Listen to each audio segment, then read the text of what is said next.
Now, tomorrow night's game kicks off between the Warriors and the Raiders. It's the 6 o'clock Friday night game.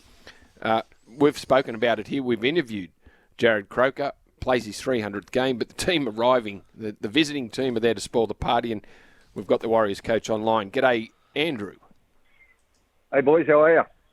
Yeah, I'm good. I wanted to call you Andrew. Normally I just call you Webby, but that's... can't use nicknames formal, before I Brent, introduce you. formal. Yeah, very formal. I know.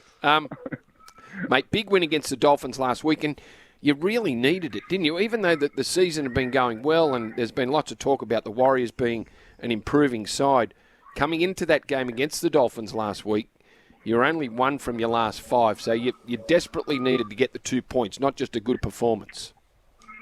Yeah, I think one thing I actually noticed, I mean, we knew we wanted to win more games than what we did during that period. I wasn't hearing a lot of pressure, a lot of outside noise about outside we have to win, which is great because obviously everyone can see the performances have been there without the result.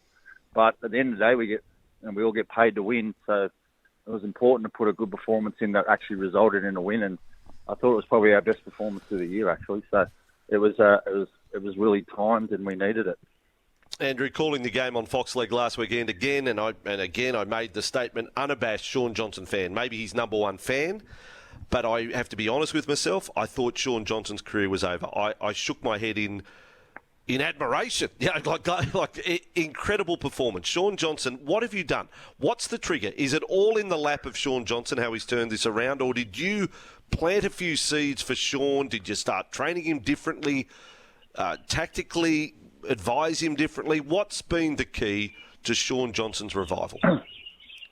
I just thought from a leadership point of view, the only thing I'd probably said from that aspect was, I said, Shaunie, like, you're going to have to lead with your voice by getting us around the field. If you want to start being aggressive with your defence and putting your head where nowhere else will put it, then you can start coaching the boys around effort. And all of a sudden, his defence has been unbelievable. I think that's actually where he's getting his energy and attack. And when he leads and talks to the team, he's actually having a huge impact. So he's not just your number 7 who's getting around the field. He's actually talking about those effort plays with the boys, and the rest of the team are on his back at the moment, following him because of it. So that's the only thing I can really think of from an attack point of view. Like I've said this heaps of times. Everyone talks about Shaun's got to run more. He's got to run more, but big believer in you got to put players in motion around Shaun so he can do that rather than just tell him to catch the ball and run. I don't think that works for him.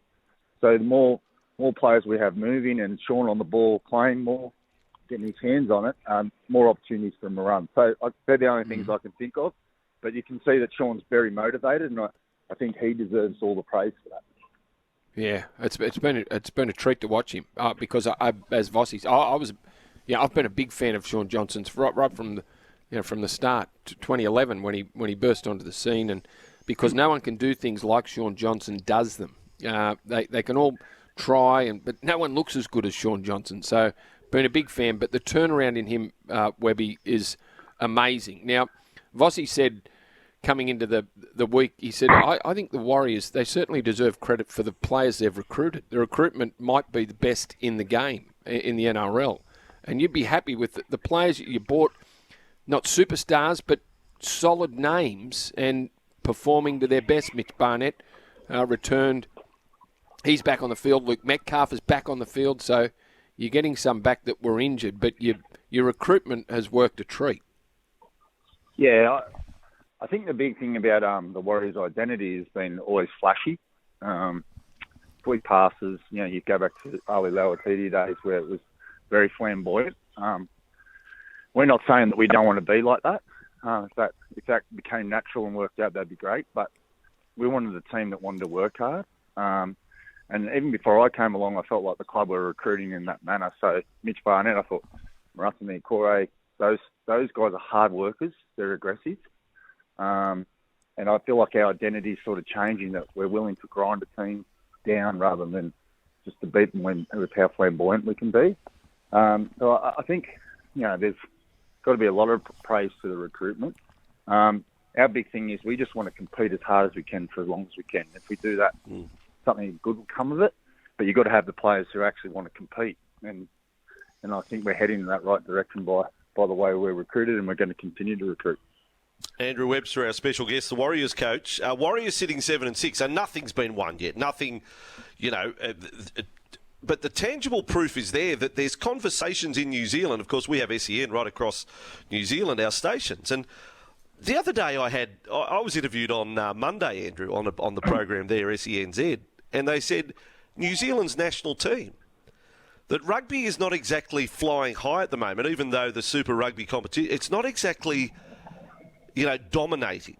And the timing of the Warriors, are you getting that feedback that this is more than just a ladder position and wins and losses? This, after the tough COVID years, is the Warriors on all fronts competing for everything in New Zealand. Popularity, respect, credibility, all those things.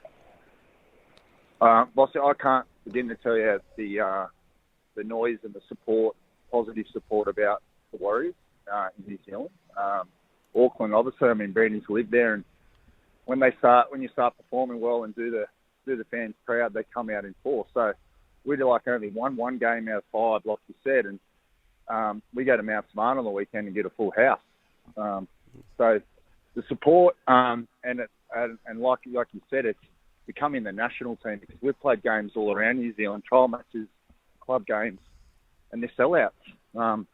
Everyone wants to be a part of it, and I can't really comment on the rugby union bit, how well it's going, but I know rugby league is absolutely flying, and I've heard nothing but positive things about how much they love the Warriors. You go down the street now, everyone's talking about the Warriors. As before, particularly in the pre-season, mate, I hardly heard a thing. You would have thought that rugby league didn't even exist there for a period. So they're all very proud, I think. Yeah. So that is great, because it's been a long time, Webby. It's been a long time. I think since the Kiwis have been proud enough to stand up and say, we love our team. So that's great.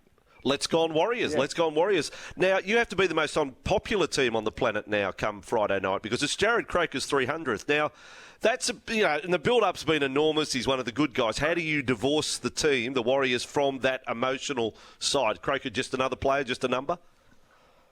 I don't think firstly, we're very respectful for any player that plays 300 games, whether he's on your team or the opposition team, because not many players achieve that. So we certainly acknowledge that this week. But I think we'd be mad not to understand the emotional side of it for Canberra and for the whole town.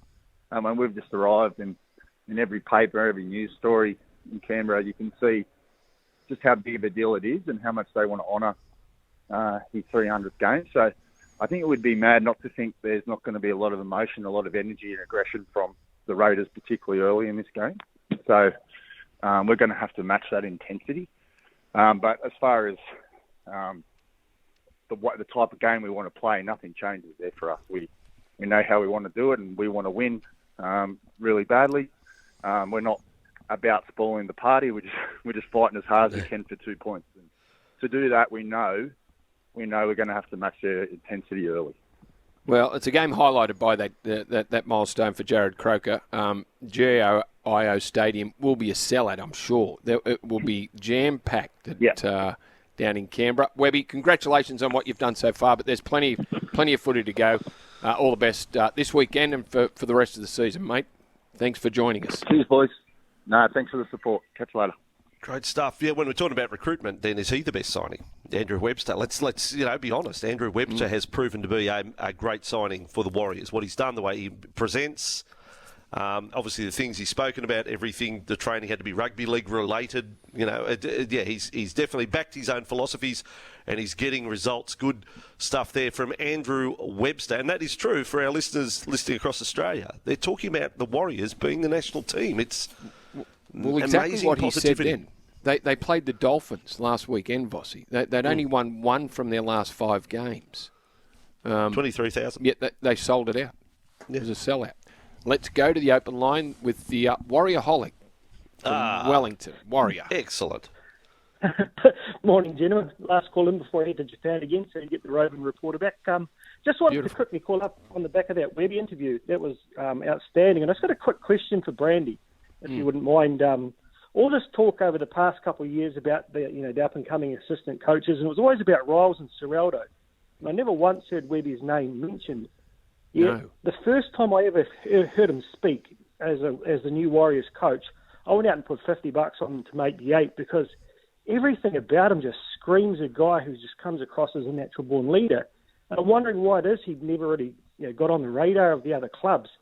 And it was always about Seraldo rather than him. I mean, you would have worked with him at the Panthers there. Yes.